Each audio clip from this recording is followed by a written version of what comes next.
Olá a todos, professor Vini aqui falando e hoje vamos corrigir o FPR, Vestibular da Universidade Federal do Paraná, prova 2020, questão 19, pelo menos para mim aqui foi o que eu peguei aqui na internet, mas acho que é meio padrão para todo mundo.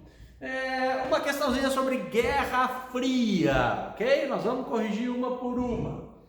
Então, primeira questão aí fala para nós o seguinte: com o fim da Segunda Guerra Mundial foram constituídas zonas de influência geopolítica, caracterizadas pela hegemonia ostentada por duas superpotências econômicas e militares que emergiram do conflito: Estados Unidos e União Soviética. Ponto. Sobre o período que se convencionou denominar de Guerra Fria, é correto afirmar que... Dois pontos. Letra A. Nós vamos ver uma por uma. Veja o que fala para nós a letra A. Índia, Egito e África do Sul permaneceram neutros durante a Guerra Fria.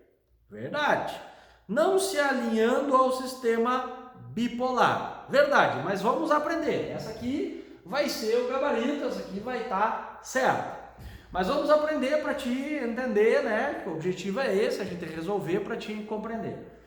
Índia, Egito e África do Sul fizeram parte de um grupo que pregava a autodeterminação dos povos. Este grupo que pregava a autodeterminação dos povos, ele foi fundamental para organizar a chamada Conferência de Bandung, que ocorreu na Indonésia em 1955, se eu não me engano. Inclusive a UFPR, se eu não estou enganado também, se não falha a minha memória, cobrou isso no ano de 2019, ou seja, a Guerra Fria, esse processo que a gente chama de descolonização afroasiática, é um tema que vale a pena tu estudar aí para a próxima prova, ok? Então essa 1 já está certa, mas vamos corrigir as outras para te ver o teu erro. Letra B diz o seguinte: nos anos 50 do século 20, ou seja, 1950, os Estados Unidos e a União Soviética assinaram um pacto para evitar a proliferação de armas nucleares. Tá errado. Por quê, meus queridos? Isso ocorreu apenas em 1968, ok? Em 1968, depois da gente já ter um surto de bombas atômicas, da construção de bombas atômicas, nós vamos ter esse acordo para não proliferação. Até porque, vou te dar um dado, não sei se ele é o mais preciso, mas é o dado que eu tenho: 25 vezes era a capacidade de destruição do planeta Terra somada às armas nucleares das potências da Guerra Fria. Ou seja, dava para destruir o nosso planetinha 25 vezes. Eu confesso que eu nunca entendi, eu sempre falo isso, eu nunca entendi para que ter tanto se uma já era suficiente. A capacidade para destruir uma vez já estava bom. Não, 25 vezes era a capacidade de destruição do planeta. Mas aqui, ó, vamos aprender um pouquinho. Esse acordo aqui não assinaram, não foram signatários. São 3 países: a Índia, o Paquistão e a Coreia do Norte. Esses países, então, ainda não reconheceram essa importância da não proliferação das armas nucleares. Beleza? Letra D. Não, isso era C. Burro. Desconsidere aqui a minha ignorância. Vamos inverter aqui, ó. Isso aqui, letra C, ok? Agora a B. Então percebam, vamos fazer um sinalzinho aqui que está invertido. A B diz assim, né? Acordos econômicos eram efetivados entre Japão e China. Então vamos botar aqui: Japão e China. Tu acha que o sinalzinho que eu tenho que colocar aqui é esse? Demais? Ou é esse? Diversos? Ou seja, Japão e China são amigos durante a Guerra Fria? E eu vou te dizer que não, de forma nenhuma. Aqui, o sinal que a gente precisa fazer é um sinal de rivalidade, de total rivalidade entre Japão e China, né? Que se mantiveram neutros em relação aos conflitos do Ocidente, né? Vamos lembrar que Japão e China aqui tem um problema que é originário da Segunda Guerra Mundial. Qual é o problema? É uma grande rivalidade que ocorre entre os dois. Por quê? Porque nós vamos ter o Japão invadindo a China, a região de Manchúria. E o Japão, além da destruição, da escravização, digamos assim, do domínio, ele vai ser acusado de muitos crimes de guerra, de assassinatos, de massacres e de estupros de mulheres. Então, nós não vamos ter aqui uma relação muito cordial entre Japão e China durante a Segunda Guerra Mundial. E aí tu lembra uma outra coisa. A China, em 1949, vai fazer a Revolução Comunista, né? Então, Guerra Fria, ela vai estar, pelo menos no começo, do lado da União Soviética. Depois eles até rompem. Mas o Japão, pelo contrário, vai ser reconstruído pelos Estados Unidos, pelos americanos.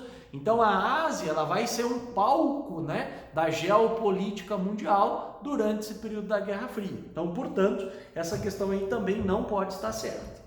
Aí, meus queridos, vamos para a letra D, né? A letra D fala sobre macartismo.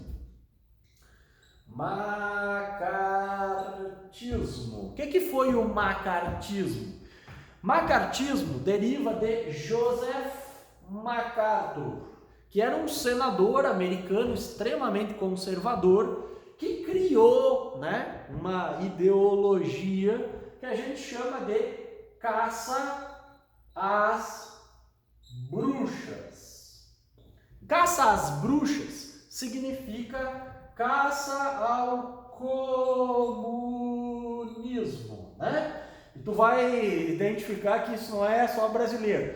Tudo que era tendência um tanto mais liberal, vamos dizer assim, ou que tinha algum posicionamento crítico em relação ao governo americano, era taxado de comunista. Então, eles vão inclusive fazer uma lista de artistas, né? Porque artista, intelectual, professor, isso tudo incomoda um grupo aí, mas isso aí é lá nos Estados Unidos. O macartismo, meus queridos, ele vai durar de 1950 até 1957. Depois, inclusive, só para te comentar isso já antes que eu esqueça, o Joseph MacArthur vai ser jogado à escória da história americana.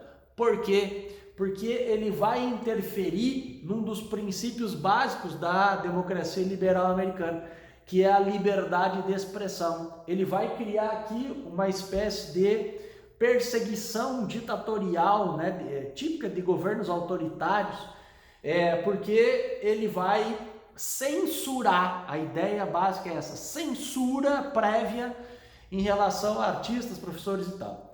Então, depois que termina esse período, né, a comunidade americana reflete sobre esse período, né, de censura, de intervenção, e ele acaba sendo esquecido praticamente ou lembrado com o que não se deve fazer.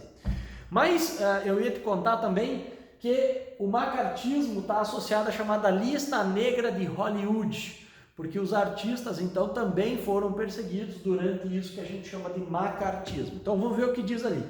O macartismo, movimento político desenvolvido nos Estados Unidos durante a década de 1950, manifestou-se pelo fim das hostilidades entre soviéticos e estadunidenses. Isso é possível? Não, isso está errado, porque justamente ele vai pregar não o fim das hostilidades, mas sim as hostilidades e a perseguição contra os que eram considerados comunistas, espiões da União Soviética, enfim. Então, por isso que essa aí está errada. Letra E, meus queridos, diz o seguinte: com a morte do líder soviético Stalin, então tá aqui, Stalin, ocorrida no ano de 1953, o sistema mundial de dominação bipolar foi dissolvido, sendo criada no ano seguinte a Liga das Nações. Aqui está tudo errado, tá? Por quê? Porque depois que morreu o Stalin, chegou ao poder Nikita Khrushchev. Nikita Khrushchev é um dos grandes personagens da Guerra Fria, né? Por quê? Khrushchev e John Kennedy, junto com Fidel Castro, né? Eles estiveram envolvidos num dos episódios mais clássicos da Guerra Fria, que é a chamada crise dos mísseis, né? A crise dos mísseis, que ocorre em 1962, é quando o governo americano do Kennedy descobre que em Cuba, né, que a recém tinha se tornado comunista, né, ela faz a revolução em 59, mas comunista, aliado da União Soviética, é só alguns anos depois, ela estava para receber mísseis que poderiam ter capacidade de levar ogivas nucleares. E aí esses mísseis seriam, né, numa hipótese, atirados, né, lançados aos americanos, aos Estados Unidos, território americano. Então isso gerou uma grande crise internacional, o mundo viveu 10 dias ali de muita apreensão, porque poderia se ter aí uma guerra nuclear. No fim, os mísseis foram retirados, o governo americano começou a aplicar o embargo econômico sobre Cuba, e Cuba e a União Soviética então passaram a ser grandes aliados. Então não é com a morte do Stalin que termina a Guerra Fria, porque depois nós vamos ter episódios, né, como esse aqui da crise dos mísseis, que mantém isso funcionando. Para terminar, ele ainda fala sobre a Liga das Nações. Liga das Nações, meus queridos, ela funcionou no final da Primeira Guerra Mundial até o começo da Segunda Guerra Mundial. A Liga das Nações, vamos dizer assim, é a primeira ONU, né? A data de fundação dela é 1919, quando estava sendo organizado e executado o Tratado de Versalhes. Então é ali, no Tratado de Versalhes, que surge a Liga das Nações. Só que a Liga das Nações foi um fracasso, porque ela não teve a participação da Alemanha, não teve participação dos Estados Unidos, não teve participação da recém-criada União Soviética. E aí tu imagina, né, um acordo multilateral que seria para manter a paz entre os povos, que não tinha Estados Unidos, não tinha União Soviética, não tinha a Alemanha, não tinha como dar certo. E realmente não deu, porque não conseguiu evitar a Segunda Guerra Mundial. Beleza, meus queridos? Então, resolvida aqui esta questão, né? Vamos destacar mais uma vez que o gabarito, então, é a letra A. Beleza? Ficou com alguma dúvida? Espero que eu tenha te ajudado. Se tu gostou e quiser divulgar o meu trabalho, eu fico muito agradecido. Valeu, um grande abraço!